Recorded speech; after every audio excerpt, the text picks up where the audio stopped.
Herbert Raj podcast. The conference previews continue tonight with the Pac-12 and the ACC, joined by two people who know way more than us, but we'll get that started right here in 60 seconds.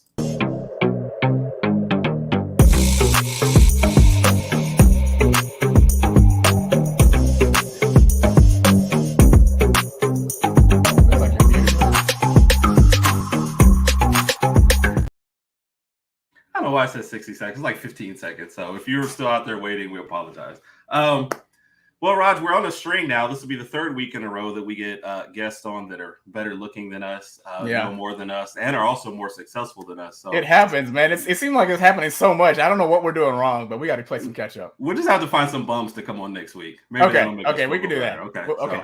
So, our first guest who's going to help us break down the Pac-12, Raj, he actually picks the uniforms for Oregon every week that they were out there. Yes. He turned down the job that eventually went to Dan Lanning. And little known fact, he is the one that came up with the Aflac duck. I always wondered about that. I was like, where is that idea coming from? I mean, This is him. This is the guy. So Spencer McLaughlin. It's such an honor. It's not a pleasure. It's an honor to meet you, Spencer. Your ideas just to be clear, none of those things are true. I was about to say, if those are true, I don't know how we got him on the show, but man, we pulled some strings. I gotta tell you, I have had I've been on a lot of podcasts and had a lot of intros. That is top 2 and it's not number 2.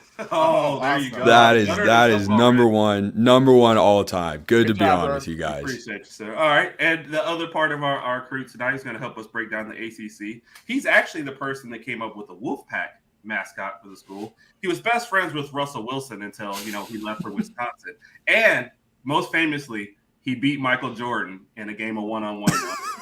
Kenton Gibbs joined us. Thank you, sir, for joining us tonight. Wow. Well, see, unlike Spencer, mine was more of a 2 truths and a lie situation. When LeVar Ball said that he could for sure beat Michael Jordan in a one-on-one, it's because he saw another stocky, bald guy beat Michael Jordan in one-on-one, and he thought. I was going to ask you, are you related to LeVar Ball? I don't know. Maybe this I never lost. But me and him are not related, unfortunately. Me and him are not related. So, yeah, I'll let y'all figure out what the lie is. I just narrowed it down to 50%. I can't lose to Tar Heels. I just don't know how to beat it. Oh, wow. I figured you would appreciate that one. So, we're going to start off. Spencer's on a time constraint tonight. We're going to start off a little bit with the Pac-12. And Spencer, first question, is this the weirdest season coming up in Pac-12 history, or the most bittersweet, or where does it where's it really going to rank for you? Most bittersweet is the most accurate way, I think, to describe it, because I've talked about the realignment stuff all the time on my shows because it's the biggest story in the league, and I understand it, and I think it stinks for schools like Oregon State and Washington State.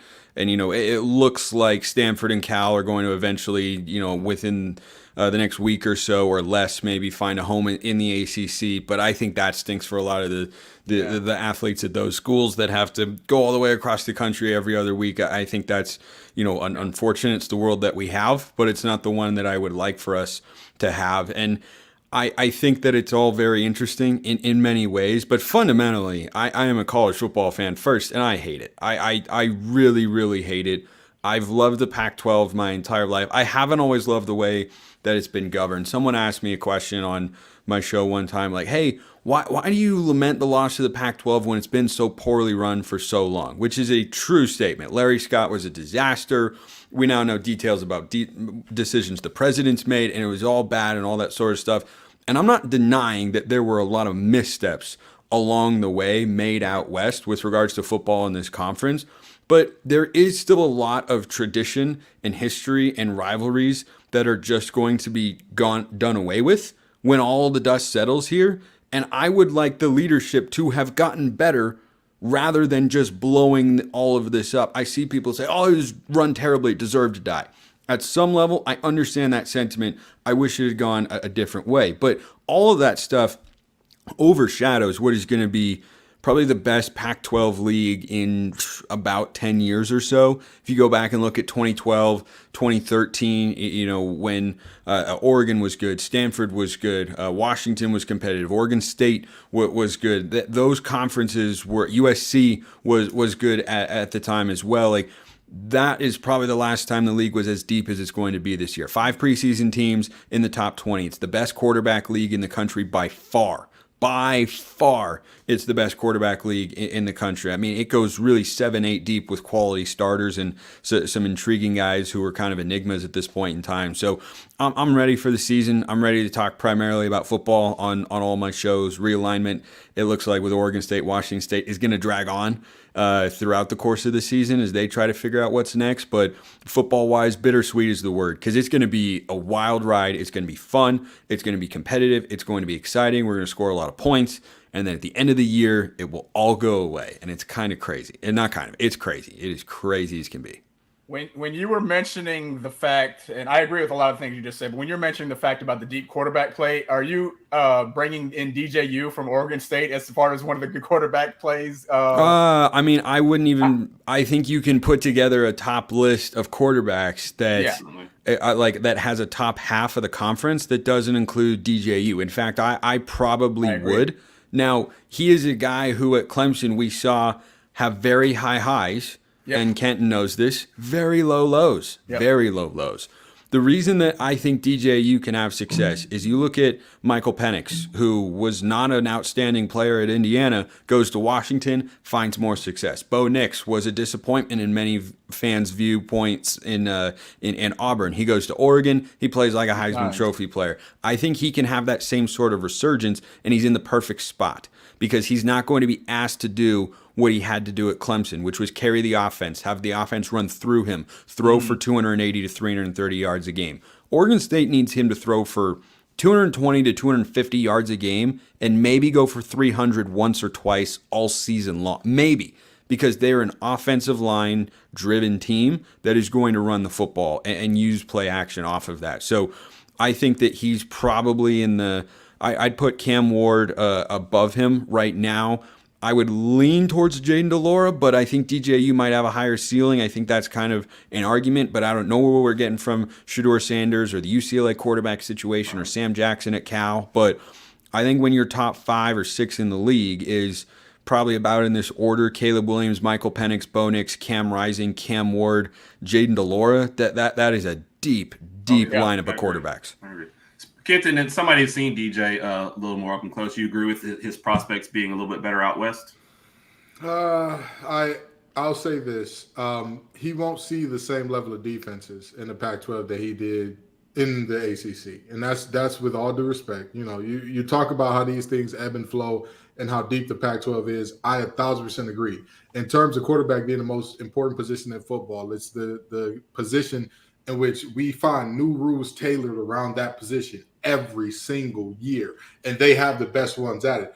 But with all due respect, he won't see that same level of defense. I don't think that it is I don't think that these quarterbacks get exponentially better. I don't think Bo Nix turned into a transcendent player all of a sudden because of Oregon and all that. I think that it was literally a situation where the throwing windows get a little bit bigger. The pass rush gets a little bit less than what you're traditionally used to seeing. And again, that is not a knock on the Pac-12, because when it comes to creative offenses, when it comes to all the things that go along with how do you cater to your quarterbacks, they do it phenomenally.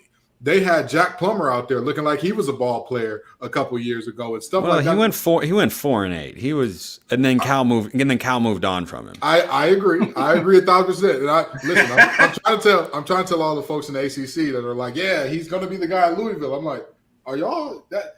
Daddy ain't walking through the door. He's a guy. Ironically, I think the last thing I listened from you, Kenton, was you trying to slow down the Plummer hype. I think the last Locked On podcast I was listening to. Was you like, all right, pump the brakes, everybody, on this one. Let's back up here. Absolutely. But back to what Spencer said originally in terms of the player that he is and why that factors into why he could be better here. He will be asked to do less. And everybody looks a little better when you're asked to do less, right? If you're asked to be the CEO of a company, your mistakes are much more magnified than the person in the mailroom.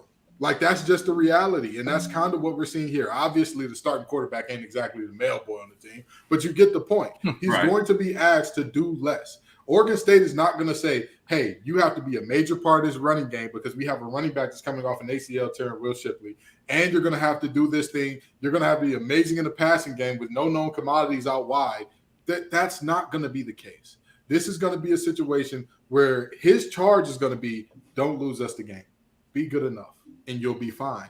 And it's a lot like how, I hate to change sports here, but like how Aaron Gordon with the Magic looked like one thing, and then he goes to the Nuggets, That's a and great all of a sudden, he's a heck of a role player. Because in that role as the third player on the team or the 3-and-D guy on the team a little bit, he excelled. But when you ask him to be the star, carry the load, it's a struggle. I think the same thing happens here with DJU. So I agree with Spencer from the standpoint of he'll for sure look better than he did at Clemson. I like that comparison to Aaron Gordon a lot, a lot, and I think that's really, really accurate. And one more point of context that I want to add is I do think it is slightly different from the Penix and Nix, departures from previous conferences to come and play in the Pac. Bo Nix at Auburn was running for his life, didn't have much of a run game. I think he had some decent wide receivers, but he didn't have those other two things. He goes to Oregon last year. What are they able to do? They protected him all season long. They had one of the best offensive lines in the country. He was sacked,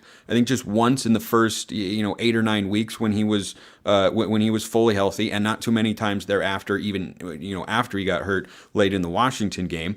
He had a great array of weapons, headlined by Troy Franklin, who's going to be one of the probably 5-ish best receivers in the 2024 NFL draft cycle. And he had a great running game. They brought in 2 transfer running backs in Bucky Irving and Noah Whittington, who did an outstanding job of really being the focal point of the offense. And Bo Nix was a high level, I think higher even than I expected, complimentary piece. He sent the Oregon single-season completion percentage record. Michael Penix...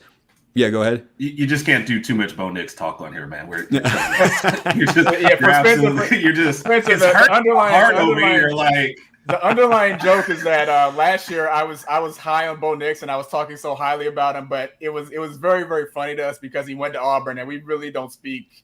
For obvious reasons, we can't speak too highly on Auburn players. But Bo Nix did have a heck of a season. I think, if I can recall, the only real bad game he had was against when they played Georgia to start the season off. Yeah, obviously Georgia. Yeah, pretty much. So it was like 49-3, I think, if I recall. Yeah, but, that was a bad game, bad day all around. Every game after that, Bo Nix was really, really good. But to continue the comparison I was making, Michael Penix went from Indiana, which is a bottom feeder in the Big Ten, where he, struggled to stay healthy. Why? Well, because they didn't have great offensive lines or just great players and talent around him. Then he goes to Washington, where you have an NFL caliber offensive lineman, you have a bunch of other quality players, and you have an elite receiving core, top 5 or 10 in the country. I would probably say top 5 along with USC in that mix. Rome Odunze is a bad boy. Dunze is a guy.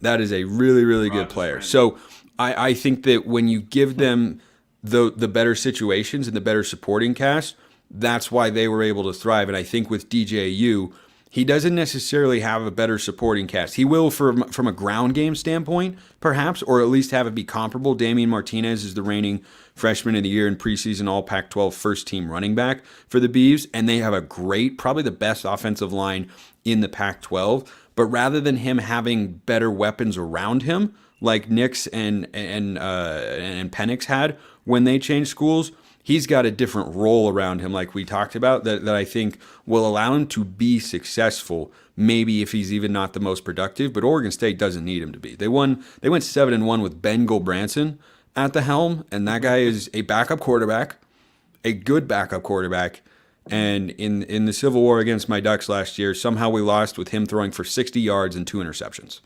Yeah.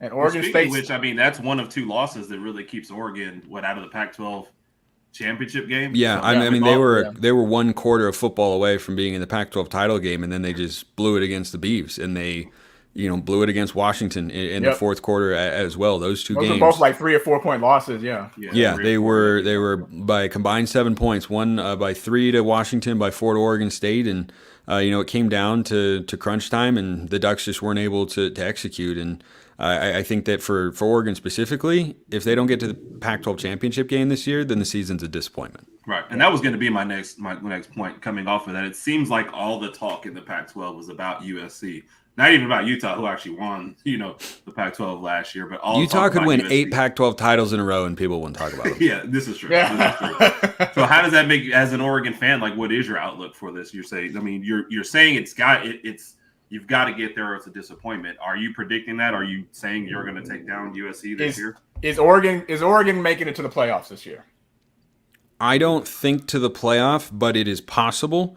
I think to the Pac-12 championship game, yes. Now, it might depend on tiebreakers and who beats whom, because I've made all my season predictions for all 12 schools in the Pac out here this year, and I think there's going to be a lot of what we saw a season ago, and that's cannibalization. The Pac-12 is a master of eating its own, because what we've had is a bunch of really good teams over the years. Like, it's the perception is very, very different across the country, and I get that. But the Pac-12 plays really good football, really entertaining football, but they've struggled to build dominant teams, whether that's because of the way the schedules are set up or the way that teams struggle to recruit sometimes or the way seasons have gone. But if you look at the 2 teams that have gotten to the playoff from the Pac-12 in the 4-team college football playoff era, which is also coming to an end after this year, also much to my chagrin, but that's a different conversation. Oregon in 2014, Washington in 2016.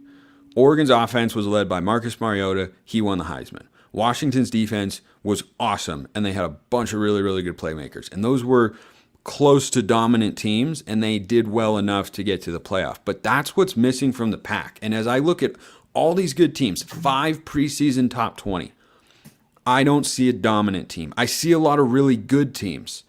But when you stack up the schedules against one another, there are 5 real contenders in my view. I don't think UCLA is as good as like Josh Pate does, for instance. I think he's way overvaluing them. I don't trust the quarterback situation because they don't know what their quarterback situation is going to be. And in the best conference in America at that position, I think that's a disadvantage. But hey, we don't want to talk about quarterback controversies either. There's a lot of topics. Yeah, you guys are probably tired of that. We've got our own going on. You guys are probably plenty tired of that. But I think when you look at the 5 that I think can win the Pac-12 this year, Oregon, Oregon State, Washington, USC, and Utah, there are a bunch of really, really good teams, but they're just dominant. There's not a dominant team in there. USC is not good enough defensively to be dominant. Offensively, they are. Oregon, I've got too many questions on both sides of the ball, just respectively. Again, I think all these teams are very good. Washington, questions on defense, and I think they got, they lost to a 3-9 Washington or Arizona State team last year. Why? Because they gave up 45 points, and there's just no reason that should happen. So can they make a jump defensively? Maybe. Maybe they can. And there's a world in which one of these teams gets to the playoff. But when you think about, the matchups they have to play, the teams they have to go against, it's just hard to see how any team can get through this conference schedule and only have one loss. I mean, someone would need a break with an injury, like, a Cam Rising not being healthy for a big matchup, or Caleb Williams getting hobbled, or Bo Nix, or Michael Penix, somebody getting hurt. Feels like that's what a team would need to really have a 1-loss conference championship season that would see them get into the playoff. Because we know a 2-loss Pac-12 team isn't getting in. A 2-loss team has never gotten in. It certainly wouldn't come from the Pac, most likely. So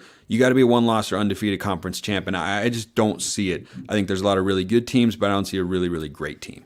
There were a lot of Alabama fans last year that were hoping we were going to be the first 2-loss team to get in, but we had to politely remind them that it's not going to happen. Yeah. I had people texting me and everything. I was like, no, it's never happened. They're not going to do it now. They're not going to do it this season. It's just not going to happen. Of course, when we go to 12 teams, then next year you'll have 3 teams making the playoff, which makes me want to throw up. Yeah, it's going to be crazy. Question for your Pac-12 stuff: will we see Cam Rising this week, and if not, when? That comes. So I actually just got done recording an episode for tomorrow, looking at that Florida-Utah matchup, and my guy at Locked On Utes, JT Wistersill, who does a great job covering Utah over there, he said that he expects Cam Rising to play, and that's kind of where it's at right now, and that's where I think the betting market has settled, is they expect Cam Rising to play, but they can't guarantee it. I don't think anybody can guarantee that Cam Rising will play. I think they are expecting him to be ready to go. But, even if he's able to go, you then are just going to be asking the question, like, is he just one hit away from coming out of the game?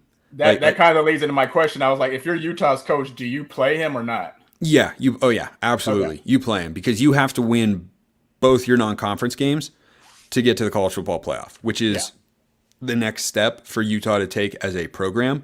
And you have to have those games. And if Cam Rising, and here's the other thing. Did you guys watch the quarterback documentary? Not all of it, no. Okay, so there's a part in there where Patrick Mahomes, when he hurts his ankle in the playoffs against the Jags last year, is on the sideline, and you hear him very clearly, and he's dropping a bunch of F-bombs and everything. But Andy Reid's like, no, I'm just going to take you out. Just go get x-rays. He's like, no, absolutely not. No way. Cam Rising came back to Utah for a reason. If he is going to be medically cleared, there's no world in which Kyle Whittingham will be able to keep him off the field. Yeah. He would drag Bryson Barnes over to the sideline and run out into the huddle or jog out into the huddle. If he's going to be cleared to play, he will play. That's the sort of competitor that he is, and that's why he came back to Utah partially. So, gotcha. If he's able to go, I expect to see him go, and hopefully he's able to play at 100%. Yeah, the line right now is I think at one point it was Utah by 7. Now it's like Utah by 6.5. It opened at 9.5. It cratered down to 4.5 last week. Okay. And has since rebounded around the 6.5, 7 mark. Okay. Yeah. So that to me is Vegas kind of covering their rear end for the possibility that he doesn't play. So that all the bets came in on that 4.5 point spread. But I think they're looking at, okay, he's probably going to end up playing. And that puts it around 6.5, 7, which is probably about right. But if Cam Rising were a full go, I think the line would be closer to 10. I feel like Utah gets that one pretty easily either way, though. I like the Utes. Florida. Yeah. I like the Utes 26-17. Okay. I think I picked Florida last week, but I don't know why though. You probably were drunk. So before we let you go and before we give you a couple questions of death before we go, what's your official prediction? Pac-12 championship game and winner. I struggle to make, and we allow bias on this show. So I'll give you a game. I think it'll be Oregon and USC.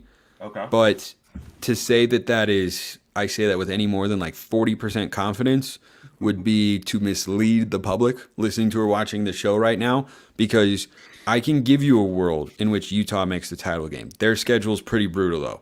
I can give you a world in which Washington makes it, but they've got tough schedule too. Oregon State, by the way, among the 5 contenders, has the easiest schedule, and it's really not particularly close. Oregon, I think, has the second easiest of the bunch.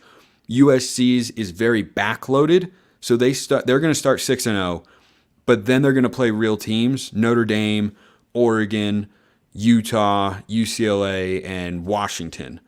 That's 5 of their last 6 games is against those teams. Not in that particular order, but I think it's Notre Dame, Washington. I'd have to double check. But regardless, they could easily lose 5 of their last 6 games. They won't, but they are going to go into those games, and I will be saying there's a world in which USC loses this, and it's pretty realistic. So I could give you any prediction. It's a crapshoot.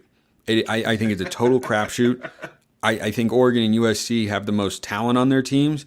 I think Washington has got a really, really good staff and a great offense and a great offensive coordinator. And I think Oregon State has got a really sharp coaching staff as well.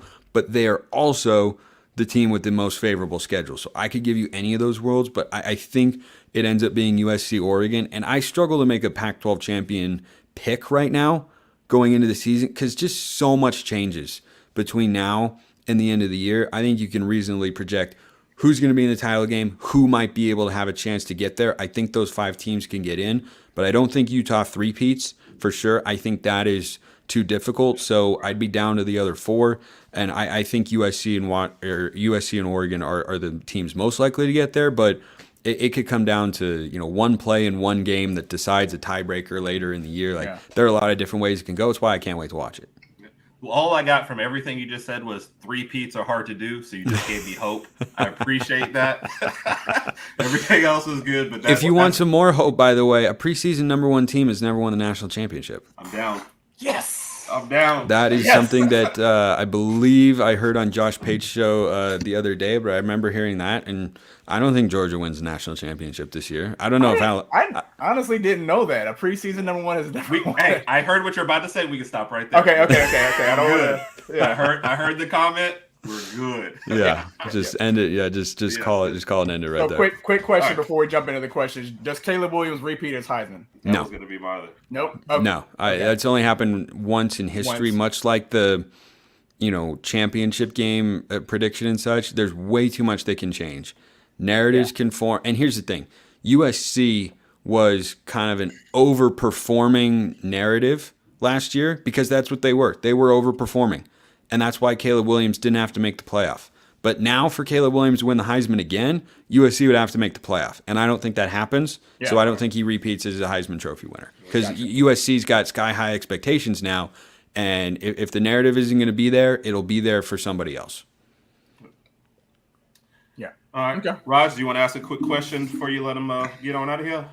The question of death? Yes. Yeah, I actually got a pretty fun one. So okay, go ahead. Bring it on. Spencer, let me ask you a question. Let's just say that Hollywood decides to remake the Hangover movie mascot version.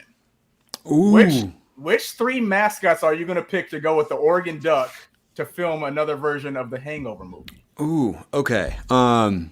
This is a great question. The Cougar at Washington State, no doubt. Okay. It doesn't have to be Pac-12. It could be whoever you select. Well, those are the mascots that I feel like I kind of know. Okay, let him stick with Pac-12. Okay. Sparky at Arizona State, I think is a really, really strong choice. Gosh almighty. I don't know how, since they're still in the conference for this 1 year, you could do anything with mascots and not select Ralphie out in Colorado. I think those would be my four. The Duck, the Cougar up at Washington State, who fought once upon a time. It's a pretty hilarious video from way back when. And then I'll take Sparky down at ASU and Ralphie out in Boulder. Okay. I like that. I like that. Okay. I don't know. I had a regular question for you. I might just go with that one. With Oregon moving to the Big Ten, if you had to pick two, because obviously we're leaving Oregon State. If you had to pick two rivals that you want to see them play every single year, what two teams are you going with? Washington and Oregon State. Easily. You can't pick anybody that's in the Pac-12. I want two Big Ten teams. Oh, I have to pick two Big Ten teams that I want to play every year? Oh, Michigan and Penn State. Why Penn State?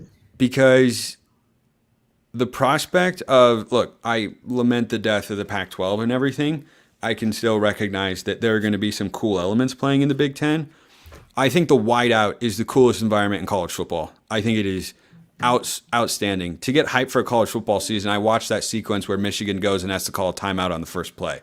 Like that is juice. That is juice for me as a college football fan. And I think the prospect on TV of a Penn State whiteout versus Oregon uniform combinations is pretty spicy. Which you get to choose, by the way.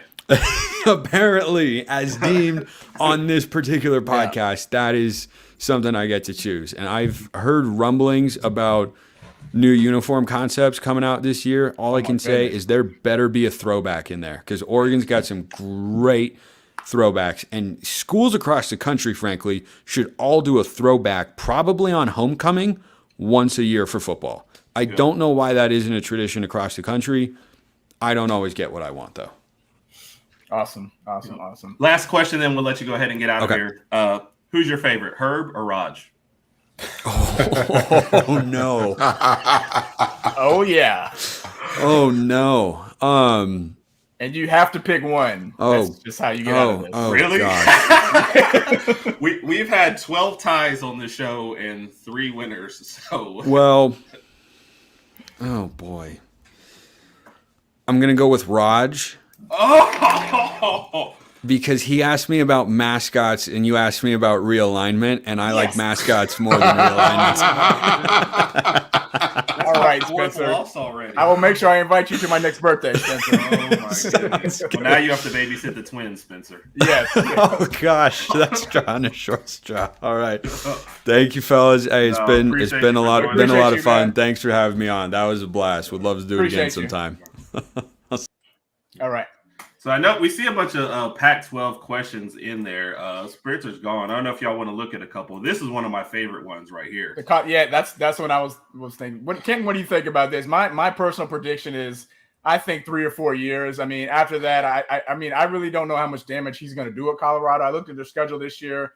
I know previously I said maybe 5 or 6 wins, but after looking at that, I'm looking more around 3 or 4 wins for Colorado. So I want to say this to you all very genuinely. I want to say this very kindly. There is nothing short of actual violations that get them into some deep trouble that Deion Sanders could do that would have him out of Colorado in less than 3 years. Colorado is this year, you have the excuse of it's your first year. Right. Next year, you have the excuse of it's your first year back in the Big 12. Yeah. The year after that is finally where people start saying, all right, enough of the excuses, get it done or else. So I think that he gets 3 years. And on top of that, people don't realize one thing about Deion Sanders. That man is magnetic. If you win in the living room, you will win football games. What do I mean by that? I played college football myself, played at NC State and all that. If you can win over, my recruitment was different because my family wasn't as involved. But for most student athletes or for most of these young men, their families are deeply involved. If you win over mom, you got it. You did the thing. You did your big one. That player is going to commit. Right. With that being said, Deion Sanders is magnetic. If you're ever in the room with him, if you ever have a conversation with him, he's very enthralling. Now, the question of is he all sizzle and no steak, time will reveal. But the reality is when it comes to that sizzle, baby, you ever seen the fajita spray in Chili's that they spray it on? It could be cold as ice. If they spray that fajita spray on it, all of a sudden it starts sizzling and bubbling like it's 300 degrees. He has that in spades. So I think that he gets at least 3 years. And honestly, there is a world where I see this going successfully. I'm not guaranteeing that it goes successfully. Right. I'm just saying there's a world where this goes successfully for him. I know on his show they did look at it from the prospect, though, does he leave on his own volition in less than 3 years, though, as in trying to get to something bigger? That's that. I know Mr. U, so I know that's kind of where he's approaching this question from. So watch this one. And now we're going to tie this thing back. And then you actually get it. He's commenting as I said it, but go ahead. Now, watch this one. Let's take this back to the ACC with it. Do y'all know why this whole thing started with Deion and Jackson State and all that good stuff? Florida State didn't want to hire him on their staff in any regard, in any meaningful regard. They didn't want to hire him. And so that's his alma mater. That hurt him. Right. That meant something to him, being able to go back and coach his alma mater. Now, here's why the ACC plays into this. The highest ranked team in the preseason polls in the ACC this year is who? Clemson? Or no, Florida State. Florida State. Yeah, Florida State is 6. Clemson is 8. Why is that important? I said this, though, because Clemson actually has the better odds to win the conference. That's a part of it, but watch this. Florida State has only beaten, I want to say, 3 or 4 winning teams in Mike Norvell's time. Right. That is a recipe for disaster. Right. You make a team that has only beaten 3 winning teams in a 3 to 4 year span. The favorites, and Dabo Swinney finally cannot be lying to his team when he says the country doesn't believe in you. Right. They don't think you're the best anymore. They don't think you're those guys anymore. And he's actually right this time. And the team that's slotted in front of you, the last time that Florida State beat Clemson in the head-to-head matchup, the first Maze Runner was the #1 movie in America, and All About That Bass by Meghan Trainor was the #1 song in America. Rob, you go sing it? Oh, I want you to just think about that for a second. Yeah. Last time Florida State beat Clemson, I was in college and my hairline was holding firm. You see what's going on over there? This is the reality of what we're looking at. And so there's a world where if Florida State disappoints this year, if Florida State does not at least get to the conference championship this year, the writing is on the wall. and Norvell's seat is going to get about hot as fish grease. It's going to get real hot real quick if they don't at least make the conference championship this year. I could see a world. I can't see a world where they make the conference championship but don't make the playoff and their seat is still hot. But if they don't at least make the conference championship, we could be seeing him going in 2 years. And now let's say Deion wins 3 games this year. Let's say he takes him to 7 or 8 next year. Who do you think becomes the number 1 option for that Florida State job? Right. A guy that's from the area. I think that's what Mr. U was alluding to. And that's what Mr. U was alluding to. Is he going to use it as a stepping stone to something else? It's and that's what I think too. It's possible. But multiple things have to all work out in that one direction, right? You have to have Florida State disappoint this year, because if Florida State becomes everything that the national media believes they are and potentially makes the playoff or something like that, you can't get rid of Norvell a year or 2 after he makes the playoff. How many bigger schools are there going to be for Deion? Maybe you could see the Napier experiment ending in the next year or 2 if they don't pick it up. But I doubt that the Cristobal thing will end quickly enough for him to get in there. So there's a chance. There's a chance that he does leave for greener pastures. I mean, I don't want to rule it out, but again, multiple things would have to work out in certain ways for that to work. I agree. Real quick, we're going to get into your team because just had a couple. Somebody thinks Georgia is about to choke. I don't know, but they're going to get through their conference easily. So they're getting to the SEC championship. They got a pretty smooth schedule. So yeah. Well, the other host gave you a fun fact. So let me give you a fun fact about Georgia and three-peating. Last time a team three-peated in the NCAA for football in terms of FBS. Do y'all know what team that was? No, but it was like it's a team from. I'll give you a hint. It's a team from a Midwest. Help me out. They're in the Big Ten right now. Help me out. Ohio State? Nope. It was Minnesota from 30, Whoa! I want to say 34 through 36 or something along those lines. Last time a team three-peated in college football, Betty White was in grade school. Ladies and gentlemen of the jury, Georgia does not have it in them to do it this year. Shout out to Betty White. You can tell Randy's R.I.P. to Betty here. White. You know, in the words of Zach Fox, R.I.P. to Betty White. You know, she's gone now, but you know, we still love her anyway. But 36. Yeah, so it's been quite some time since it's happened. So Alabama fans, rest easy, knowing that if anything, history is against exactly the tide is with y'all per se. We never rest easy though. Regardless of the game, Jennifer D says, great job. I think she was trying to get a vote for me since that doesn't actually happen on this show. So and shout out to Carlton Avery, who's my best friend. He said something here in the comments that we as Alabama fans we can't say this phrase, but shout out to Carlton. We see you. Bro.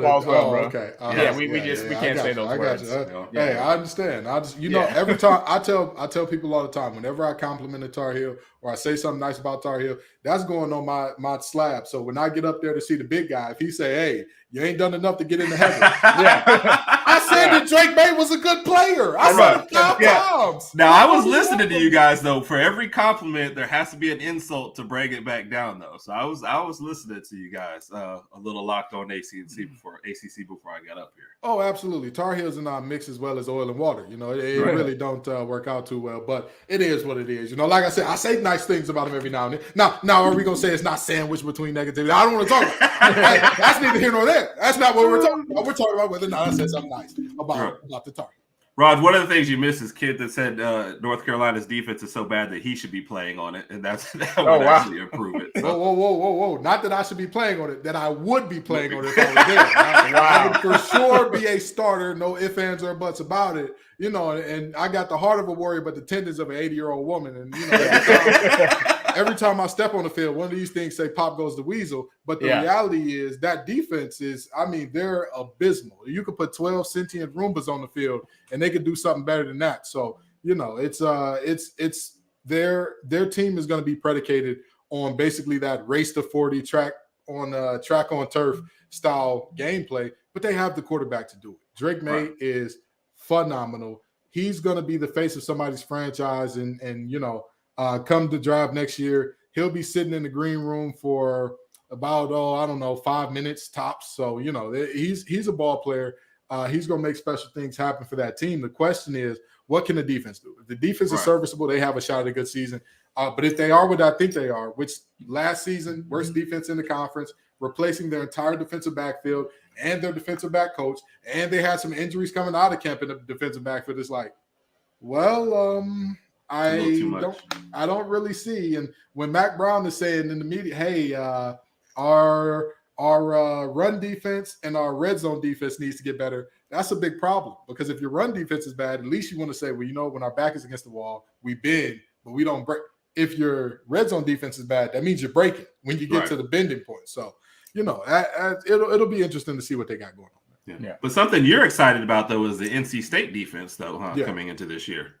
Absolutely. That's going to be one of the best defenses in the country. This is said to be – so, fun fact, and another fun thing about Georgia that I know you all want to hear, Georgia was one of the only 2 teams in the nation that did not allow 30 points or more to any opponent in the season up until they made it to the playoff.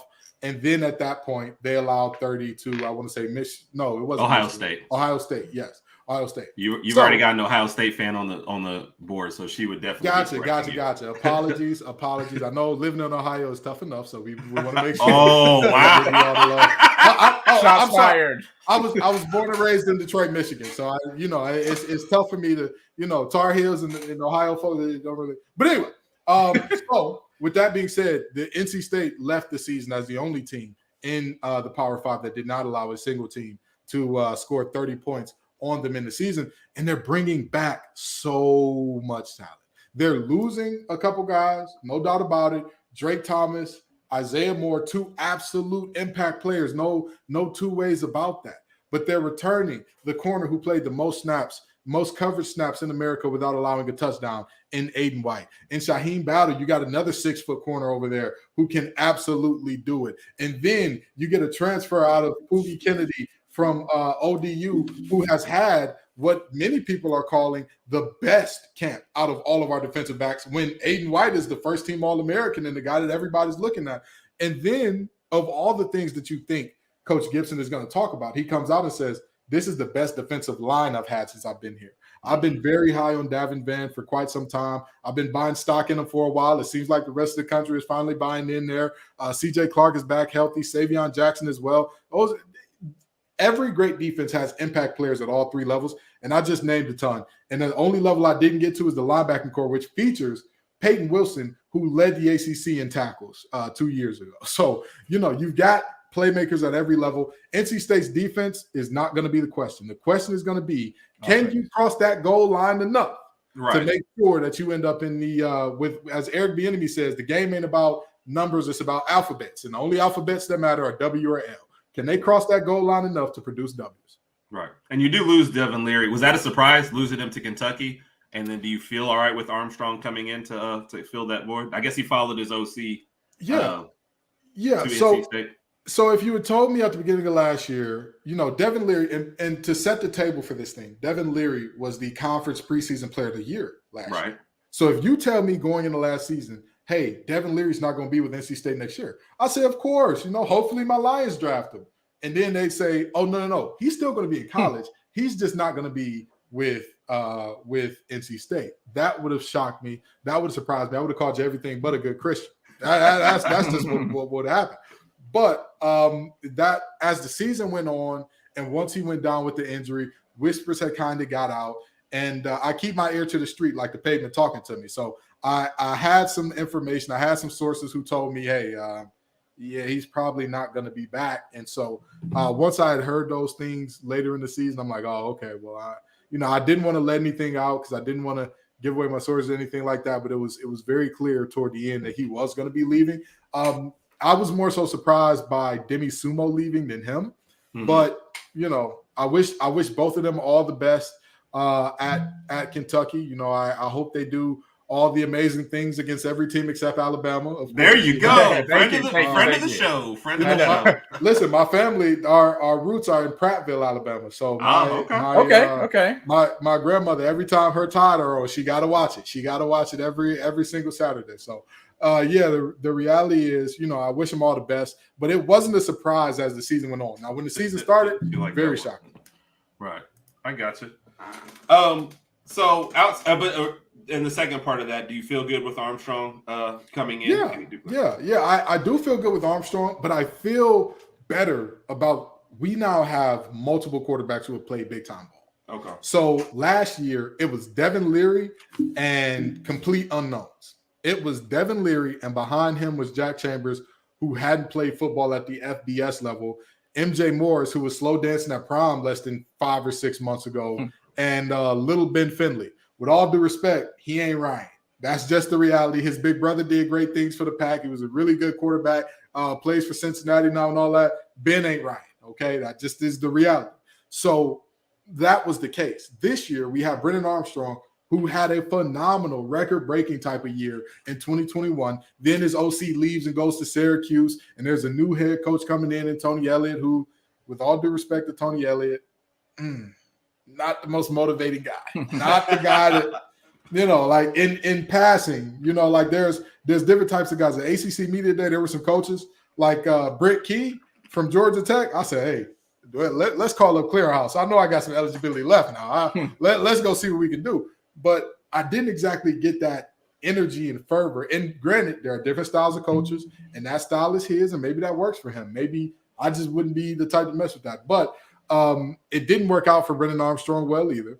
And he goes on from there to, have just a rough year. And Virginia had a terrible year for, of course, reasons that stretch beyond the football field, right.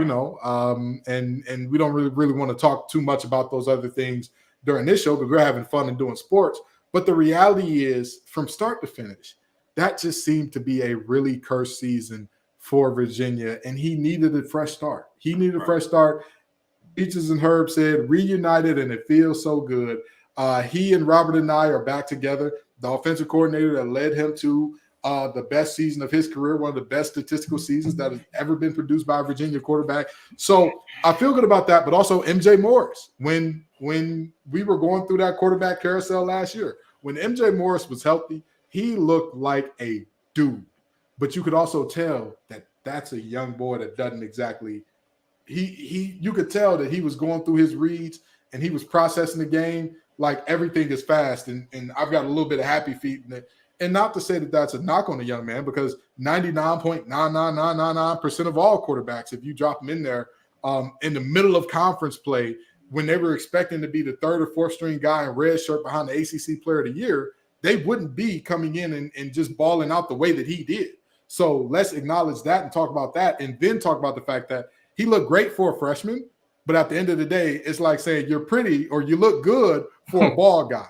Like, okay, well, what does that mean? You know what I mean? Like, hold on. You're saying I look good, but it comes with a little caveat to it. Yeah. So he looked great for a freshman, but now with a year under his belt, with a year in seeing Robert and I's system, with a year of seeing college football and the speed of it, if something goes wrong with Brennan Armstrong, or if 2022 Brennan Armstrong is who he is, I feel good in the fact that we got a quarterback behind him that I'm like, that guy is the future. That boy is going to be it in this Wolfpack jersey for quite some time. Okay. So with that being said, with NC State, trying to be the sleeper, and you mentioned North Carolina, no defense wise, but is there anything in that makes you think this isn't a Clemson versus Florida State, possibly even double dip this year? Or are you just not totally buying into the Florida State stuff? Yeah, I mean, there's multiple things that go into that. Like everybody is giving Garrett Riley all the love in the world for doing amazing things with TCU's offense. I want somebody to answer me this. When has Sonny Dykes ever coached a bad offense? Mm-hmm. You know what I mean? Like, he's TCU's head coach. And like, yes, anytime you got the last name Riley in college football, I'm going to tell you this. The greatest accomplishment that the Riley that's now at USC has ever done, he made people believe Baker Mayfield was the number 1 overall pick. That is insane. That is crazy. Boy, what were we in for? But anytime you got that last name of Riley backing you, people are going to look at you and expect an offensive guru. If he's not that, there's going to be a problem. There's going to be a problem, because I don't think that Clemson has horses in the stable to be as far above the rest of the ACC as they've been in the past. And defensively, for one of the first times in recent history, I challenge one of you to name me 2 guys from Clemson's defensive front. Go for it. You know, it's funny when you asked that. The first name coming out of my mind was Christian Wilkins, but that's because I'm a Dolphins fan. He's gone. He's gone. I know. Every other year. know. Last year, if somebody asked you that, you said KJ Henry, Brian Bresee. I was about to say Brian Bresee got drafted. Ooh, boy. Every year, if we go year by year through Clemson and what they've done, you always have two great defensive linemen at least. And this year, you got Tyler Davis, and then you're like, hopefully Xavier Thomas gets back on track after his bout with COVID and all the things that went along with that. And also, they lost the guy that I would say is the best defensive coordinator. Really, the only person that is even in his stratosphere is Bud Foster of Virginia Tech and Brent Venables.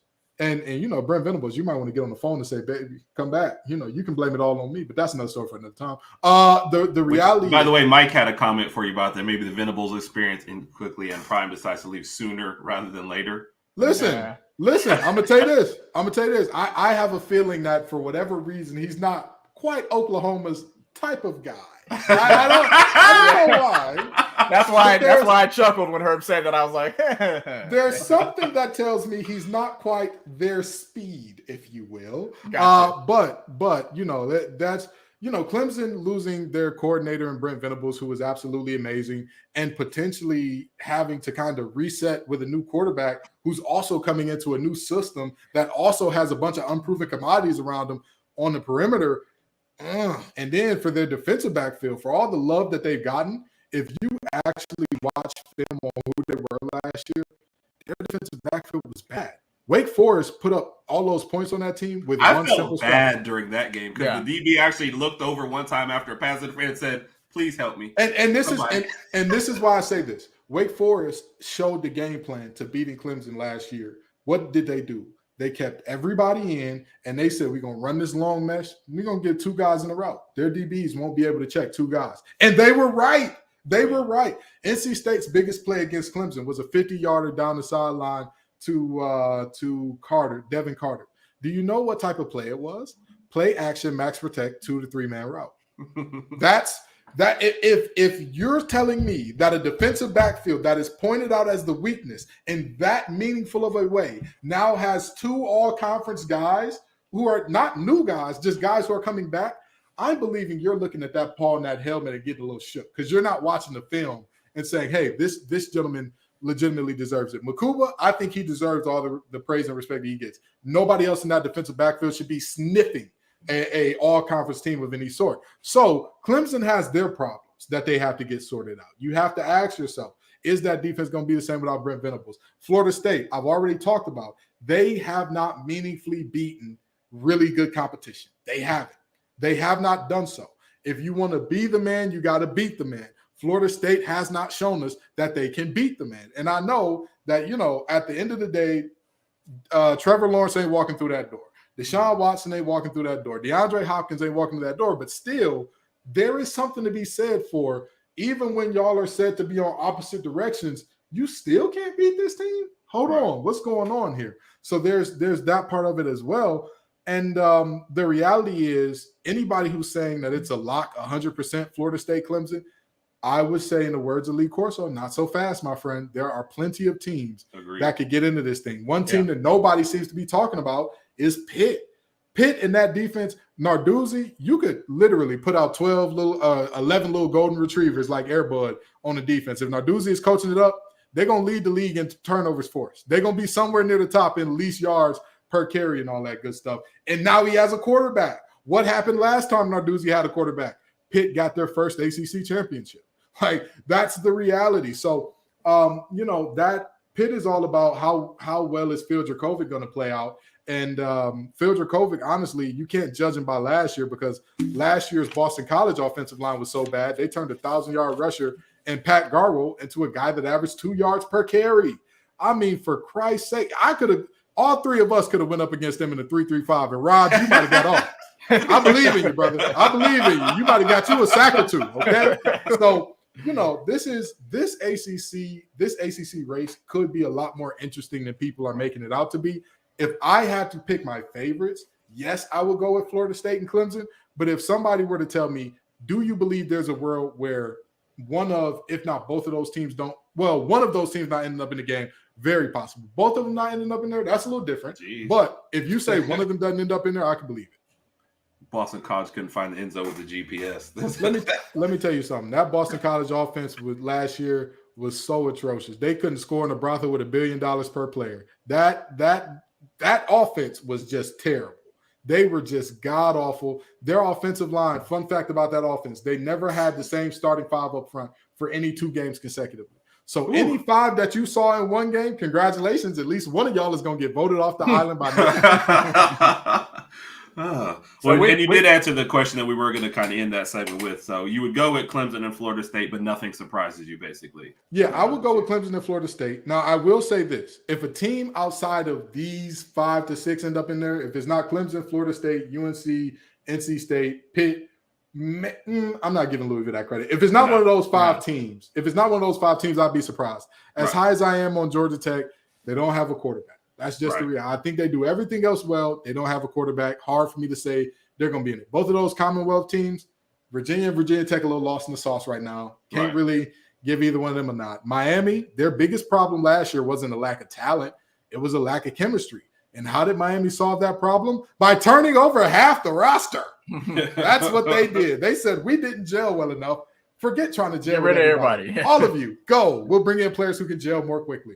So, I don't think that they'll have another loss to Middle Tennessee State, but I think that they're not exactly there yet. And I don't know why Florida teams keep trying to go and play Bama. Florida State got their program destroyed by Bama. Miami went out there and got their quarterback destroyed by Alabama. The Florida teams in the ACC just need to stop it. Get some help. Lay off of whatever y'all are on that's making you think that that's the matchup y'all need to take. We appreciate that. That. Thank you, sir. Absolutely. All right, we're gonna subject you to a couple of questions of death before we let you get out of here. Don't start sweating now. Let's do it. All right. Hey, listen, I'm a big dude. I can sweat thinking about spicy food. If I start sweating, don't judge me now. Don't judge me. All right.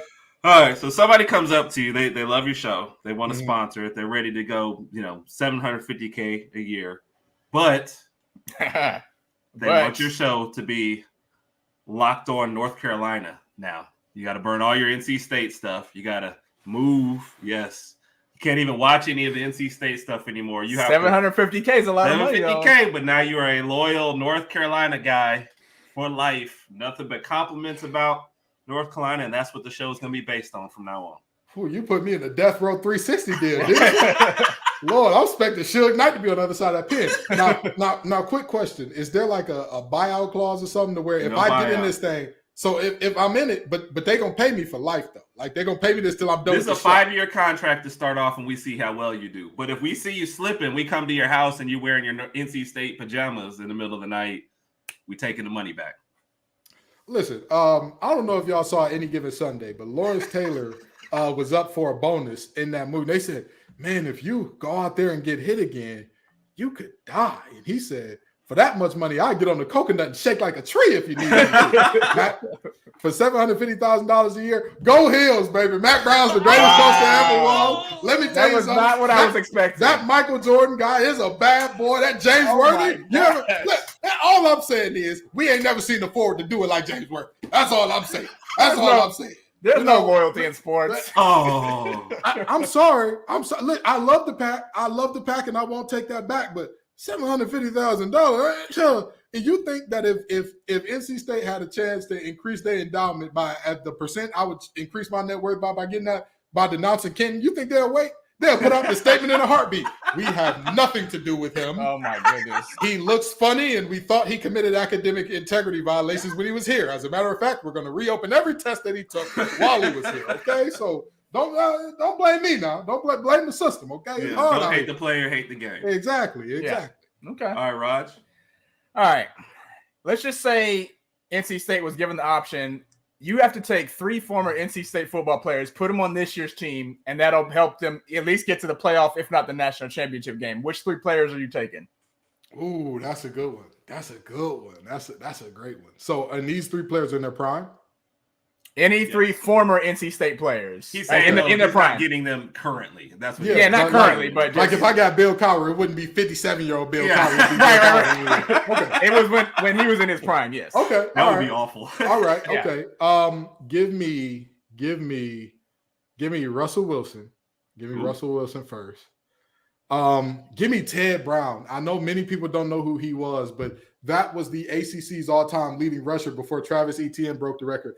Ted said in 3, it took him 5 to break it. But anyway, that's neither here nor there. So give me Russell Wilson. Give me Ted Brown, and who would the third be? It got to be a player. If it was anybody, I'd probably get Lou Holtz to be our head coach again. But if we got to talk player, that's tough. You know what? Give me Joe Tooney at guard. Give me Joe Tooney. That's a guy I played with. He's been a Pro Bowler, All Pro, all that good stuff. And right now, NC State is we're lacking depth in the middle of that offensive line. So I think that definitely bolstered up the offense. So you got a running back, QB, and that's what I was going to say, Raj. Interesting to pick all offensive players because he's good with the defense. Here's the interesting thing. The defense actually has better players historically, right? Like you think of Mario Williams was a monster, freak of nature. Mario Williams is what many people thought Jadeveon Clowney was supposed to be. That's how good Mario Williams was. We don't have the need for a defensive end right now. Right. Thunder Burnett, he's the head strength and conditioning coach now. I love that man. He's been more of a father to me than almost anybody else in my life. And I love him. One of NC State's all-time lead tacklers. We don't need a Mike linebacker right now. Dave Emerson, as great as he was at corner, setting records and all that out there with interceptions and whatnot, we already got one of the best corners in the nation. Quarterback, we got some work. Running back, we got some worries. That middle of that line, we got some worries. So if I'm doing this strategic, actually, I want to make a quick edit to this. Okay. Instead of doing Ted Brown, give me Torrey Holt. Now that I think about it. I forgot about him. There you go. I like the greatest show on turf. I forgot. Because it's 2023. You know what I mean? You can make it by with a subpar running game. But if you got a wide receiver, got a wide receiver like Torrey Holt, where's the get him the ball and get out the way? The game plan for the day, get it to 81. Okay? That's what we're going to do. Love that answer. All out there. Yep. All right. Game that we call Work, Play, Live. All right. Give you 3 names, all NC State alums. Okay. You have to choose which one you want to work with. You're working 40 hours a week at a job with. Which one you want to play with. This is the person you're going out with on Friday nights. And which one you want to live with. This is the person, your next door neighbor who you see and hey, you cutting the grass. All right, ready? All right, let's do it. Anthony Mackie, Russell Wilson, Jada Pinkett Smith. I know who I'm playing with. See, because y'all did. Have you heard the term entanglement? I was about to say, I ain't trying to get entangled in nothing. Okay? Listen, if the wrong person is watching this right now, I don't got, they asked me the question. Okay? This ain't who I am. I'm just sitting here innocently. I'm an innocent bystander. I was just run over by this Mack truck. But I would say live next to Russell Wilson. I mean, he's that guy that he's gonna be the guy that warns you of all the homeowners association, the HOA stuff. Yeah. Hey man, I heard you overheard you talking about building a fence over there. These are the regulations. Hey, thanks, Russ. You gotta sign. You gotta get some signatures. Yeah. Hey, that's what I'm saying. That's why Russell, I want to live next to. Oh boy. Think wisely. I'm gonna say this. I know what he's gonna say. Jada is awesome, and she's a wonderful human being and all that. But I gotta play with her because Anthony Mackie is so corny. I don't know if I could deal with him. Oh, that's my boy. Yeah. With all due respect, everything about him is so corny. I remember watching 8 Mile thinking, who is this corny guy that's playing like the protagonist? This doesn't even feel like a battle rapper. Yeah. Who is this guy? And lo and behold, he becomes the next Captain America. Yeah. So that means he has a better chance of beating Thanos than beating Eminem. That's why he did that. And listen, I think that he'd be great to work with. I think he'd be wonderful. But yeah, I don't want to go out to a bar with that guy. And I'll tell you this, Jada Pinkett, like, I feel like if she gets enough drinks in her or whatever, and she's having a great time, she like drops the like, oh, I'm talking to you in a very pacifying tone because we're on red table talk. I feel like that demeanor leaves at that point in time. And I want to hang out with a normal person. And like, I feel like Anthony Mackie is corny, sober, drunk, indifferent. I feel like Jada is just like kind of corny when she's like trying to do that. I'm a pseudo therapist without the licenses thing. Yeah. All right, fair enough. Raj, you got one more? I do got one more. This is an interesting one. So let's just say it's the day before the UNC North Carolina State game, and you have somebody, or maybe the morning of, and you have somebody come in and give you a famous like pregame speech to kind of get the guys all hyped up. Out of these three Wolves, which one? Who do you want to give that speech? Okay. Michael J. Fox from Teen Wolf. Okay. Taylor Lautner, a.k.a. Jacob from the Twilight series, or Wolfgang Puck. That's a good one. I'll tell you this. I think Wolfgang Puck got that dog in him. I really think he got that dog in him. Because I'm going to tell you this. My family, you know, even though I went to college and I do the white collar work and all that, a lot of my family works in restaurants and does all that type of stuff. Yeah. It takes a certain temperament to run a kitchen. It takes a certain type of personality to do that. And Wolfgang Puck has done that at a high level for decades. I think that man's got what it takes to motivate you, because I'll tell you what, if you can motivate somebody to be the best sous chef they can be, you can motivate somebody to run the non-route like they ain't never ran it before. I believe gotcha. I've watched a lot of Gordon Ramsay, and you got to be able to take a lot of constructive criticism. Yeah, you got. I'm telling you that's one of those guys that, again, it's hard for me to bet against a lead chef in terms of giving a motivational speech. As long as you don't pick anybody from Twilight, I think we were going to be. Yeah. You know, here's the thing. I didn't know. I've never seen Teen Wolf, or I can't remember it, so I didn't know who that guy was. But when you talked about the Taylor Lautner, I'm like, all I can remember him for is he was tan, he was handsome, and his shirt was always on. So yeah. I don't know how much you're gonna motivate guys by walking in the room with your shirt off, saying, "Yeah, it's me." This is Randy, our Georgia guy. He said, "As you're watching The Bear, great show." I've heard. Randy, clarify. I think that's on FX, but I haven't seen it myself. Yeah, I've heard it's a great show. I want to get into it, but I have not been able to right now. It's the crunch of right before the season starts, and you know we're in our last home stretch of the preseason. Yeah. Before we get to do ball breakdowns and talk all 22 and all that, so I'm doing a lot of podcasts and doing a lot of things for work and personal life stuff. So I haven't had a chance to watch it, but I do want to watch The Bear. I've heard great things about it. Yeah, he said yes on FX. All right, final question. We let you get on out of here. Okay. So the day of the NC State game, football game in the year, rivalry game, you have to pick one of these people to hang out with for the entire game, take to the for the entire morning, tailgate, take to the game, everything, right? Go out to the bar. You about to say an answer that's gonna make me take my headphones off. You gonna say some answers that's gonna make me want to leave this podcast. No, definitely not. These are easy. I'm curious Herb now. or Raj? Oh, Herb or Raj? Okay. Oh, in the words of Shannon Sharp, both. BOAF, both. Give me both. Y'all come with me. We're gonna have a good old time, okay? Y'all go whatever you want.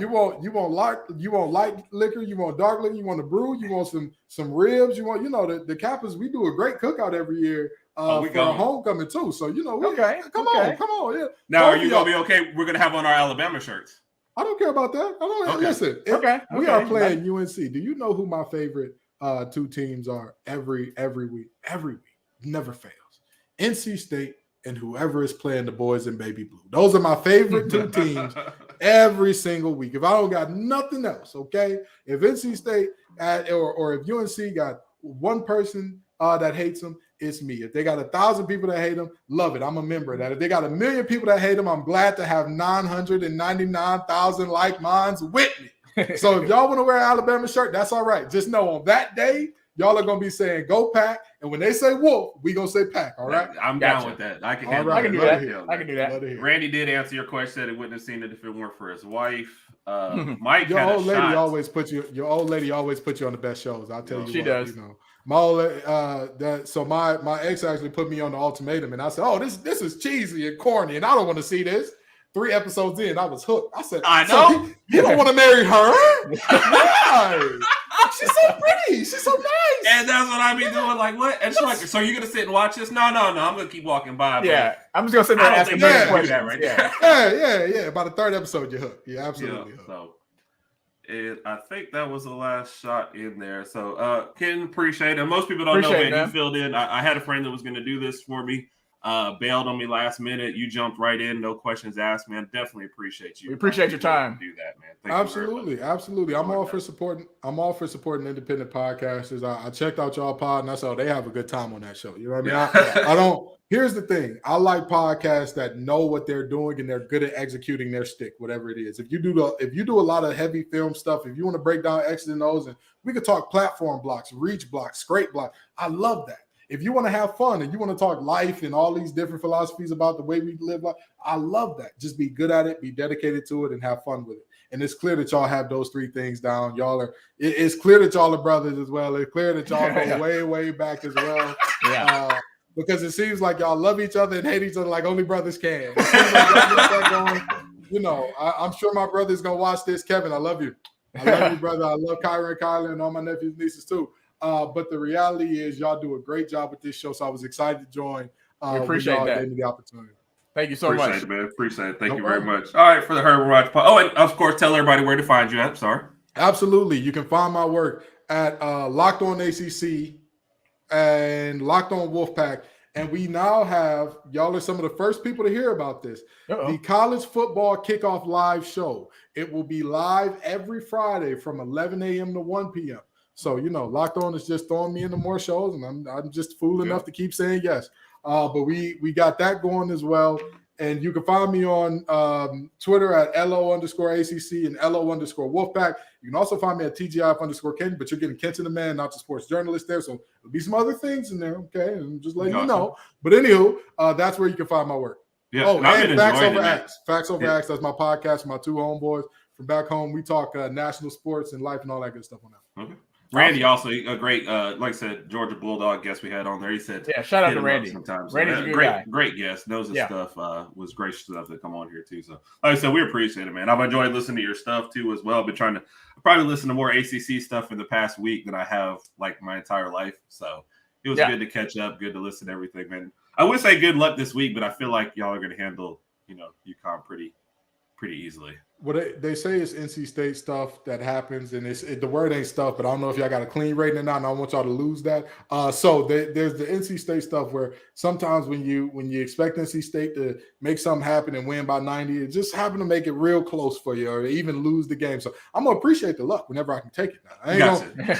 Trust me, I'm a Lions fan and a Wolfpack fan, okay? I have suffered, okay? I'm never going to turn down some good luck, okay? Especially from y'all Bama fans. We could just rub one of those national championships on me. Let some of that energy rub off, okay?